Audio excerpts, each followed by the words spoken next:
більше, ніж Крим. Великі люди маленького народу.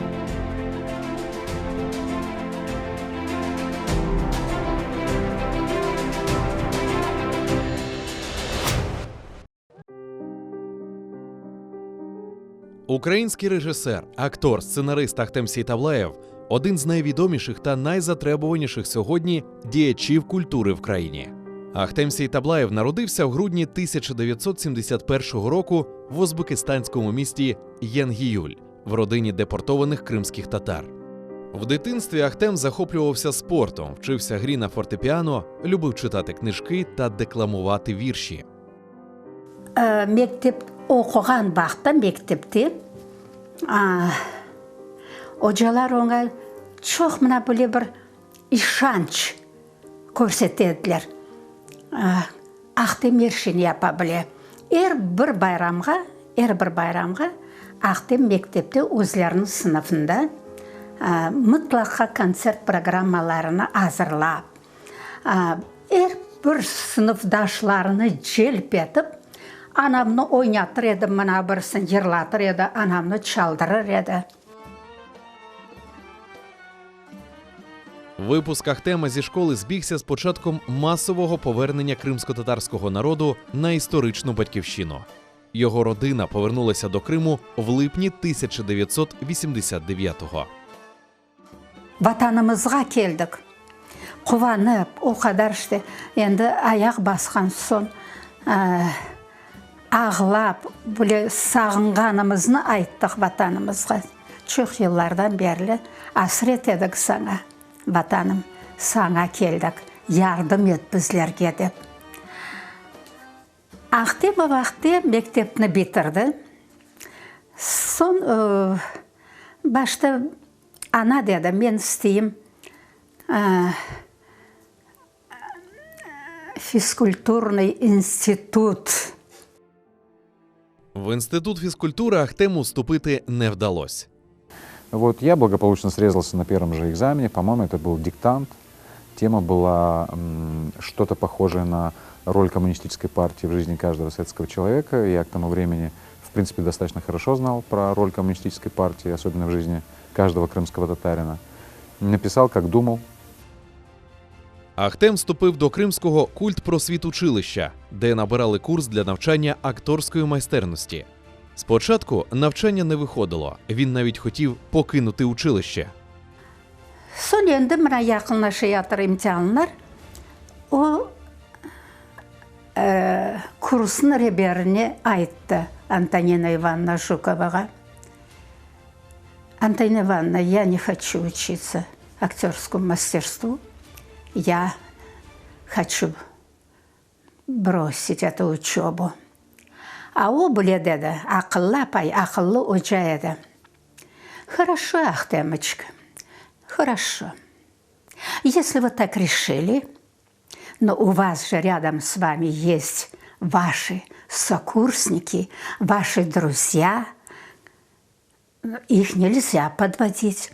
И когда у нас состоялся первый показ, я так с удивлением для себя обнаружил, что то, что я делаю там на этой маленькой сцене, как мне показалось, нравится людям, сидящим в зале. Ну, там смех услышал, там какую-то тишину услышал в какой-то момент. И я вспомнил те ощущения, которые у меня были вот в детстве, в юности, в школе. Вот это ощущение, что тебе нравится. Він успішно закінчив училище у 1992 році та влаштувався на роботу в трупу Кримсько-татарського академічного музично-драматичного театру. Ахтем багато грав на сцені, а згодом вступив на режисерське відділення Київського національного університету театру та кіно імені Карпенка-Карого, який закінчив у 1999 році дипломною виставою за мотивами Бахчисарайського фонтану Пушкіна. З цієї роботи бере початок тісна співпраця з художником Шевкетом Сейдаметовим, котра триває по сьогодні. Серед постанов Сейтаблаєва в Кримсько-татарському театрі «Моя любов Електра» за мотивами п'єси угорського письменника Ласло Дюрко, «Лісова пісня» за твором Лесі Українки. Мы вот адаптировали именно ее в крымско-татарскую среду, Лесю Украинку. У нас персонажи, вот такие крымско-татарские события проходят на Салгире. И очень такой вот хороший спектакль. И вот там, когда приходили вот с украинского общества там, и вот с университета, там вот это факультет, да, по-моему, украинский язык, как там язык или что-то, да, вот, и были, ну, в восторге, конечно. У нас с ним очень хорошая была работа совместно с оркестром Моцарт. Вот мы брали Моцарта и Сальери, значит, и по этому такая композиция, оркестр на сцене играл, и актеры играли, то есть вот разыгрывали всю эту драму. Очень хороший такой был музикальний спектакль, скажем. У 1997 та 2001 роках премією Автономної Республіки Крим були відзначені акторські роботи Ахтема Сейтаблаєва у виставах «Макдуф». Він грав Макбета в російськомовному варіанті, а Макдуфа у версії кримсько-татарською мовою і Кармен – роль Хосе. Етапною роботою Сейтаблаєва-режисера стала постанова вистави «Арзи Кыз» у прославленому татарському державному академічному театрі імені Галіасгара Камала в Казані. Трапилось це у 2002 році. Важно было доказать и самому себе, и всем, что ты не мальчик для битья, да, а что ты молодой, но все же режиссер. Алгачев Шкур у нас получилось. Вот, и мы были вместе в Китае на 3 премьерных спектаклях, был аншлаг, и потом уже через год, когда наши друзья из этого театра приехали на Дни Татарстана в Крым, в Симферополь, там кто-то из ребят, я уже не помню точно кто, там так вроде как в полусекрете так сказал, что в Казани говорят, что есть несколько спектаклей, значит, на которые стоит ходить, и в том числе наш. Но вот это ощущение того, что ты все же смог это преодолеть. Я помню, мы когда сели в поезд, нас провожали наши друзья, актеры казанские, и мы сели в поезд. Я помню, я сел в купе, а Шукита еще был на перроне. И вот эти вот почти 3 месяца напряжения у меня вылились просто в слезы. Как, вот, ну, как отпустило. И я уже так... шеф зашел, говорит, ты что плачешь? Все ж хорошо. Ну, потом, видимо, понял, да, от чего. Вот, и мы вернулись, как говорят, со щитом, а не на щите. З 2005 року і по нинішній час Ахтем Сейтаблаєв бере участь у виставах Київського академічного театру драми і комедії на лівому березі Дніпра. Уже перша роль Сейтаблаєва в цьому театрі – Ромео у виставі «Ромео і Джульєта», відзначена високою театральною нагородою «Київська пектораль» у номінації «За кращу чоловічу роль». Здесь постоянно бурлила новая мысль, новые формы, собственно, и продолжает так быть. И меня очень тепло принял и коллектив. Я ни секунды не чувствовал, что я там чужак, что вот там как вообще человек со стороны сразу на главную роль. З 2003 року в життя Ахтема Сейтаблаєва входить кінематограф. Дебютною стає роль Умая в фільмі Олеся Саніна «Мамай». Потім іде робота в фільмі Олександра Муратова «Татарський триптих», де Сейтаблаєв виступає не тільки як актор, але й як другий режисер. Пізніше він бере участь в епізодах серіалу «Повернення Мухтара 2», фільмі «Золоті хлопці», «Навіжена» і українському художньому фільмі Миколи Мащенка «Богдан Зиновій Хмельницький».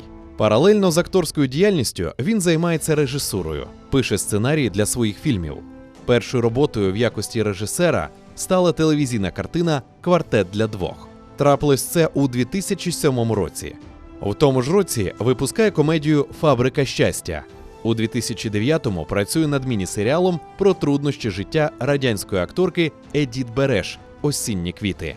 Наступна картина Ахтема Сейтаблаєва вийшла у 2011 році. Історія спортивної стрічки «Чемпіони з підворіття» розповідає про тренера, який збирає команду волоцюг з метою виграти футбольний чемпіонат. Чемпіони з підворіття визнані кращим українським фільмом у 2012 році і нагороджений премією «Золотий дюк». Усі ці роботи були кроками до майбутнього великого успіху – особистого і творчого. Фільму «Хайтарма», в якому Ахтем Сейтаблаєв виступив як і режисер, і як виконавець головної ролі – героїчного льотчика часів Другої світової війни Амедхана Султана. Ця стрічка не тільки про відважного льотчика, а про наймасштабнішу трагедію кримсько-татарського народу – депортацію 1944 року. Кримські татари і не тільки плакали на прем'єрі цього фільму, так як депортація торкнулася кожної кримсько-татарської родини. У нас все сложилось. Все, и погодные условия, и актеры, и общий такой, неимоверный какой-то эмоциональный настрой вообще каждого человека, который приезжал на съемочную площадку, каждого. И я везде про это говорю, что у меня язык не повернется назвать людей, которые снимались в массовых сценах, массовкой. Потому что это были действительно актеры массовых сцен. Хайтарма, она была, знаете, по воле Аллаха. Все производство всего кино находилось вот под покровительством вот этого купола. Это был купол. Хайтарма, она, это вот судьба. Это судьба, это вот с большой буквы.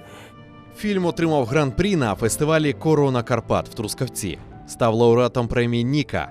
Ахтем Сейтаблаєв був визнаний кращим режисером 2014 року на італійському фестивалі «Кимера» в Термолі. У 2017 році вийшли два фільми Сейтаблаєва «Чужа молитва» і «Кіборги». «Чужа молитва» розповідає драматичну історію порятунку єврейських дітей кримсько-татарською вихователькою дитячого будинку Бахчисараї Саїде Аріфовою. У часи гітлерівської окупації Криму, ризикуючи життям, Саїде рятує 88 єврейських дітей, видаючи цих дітей за кримських татар. У 1944 році вона рятує їх вдруге, тепер вже від військ радянського НКВС, які здійснювали депортацію кримських татар у травні 44-го. Довівши, що ці діти насправді євреї.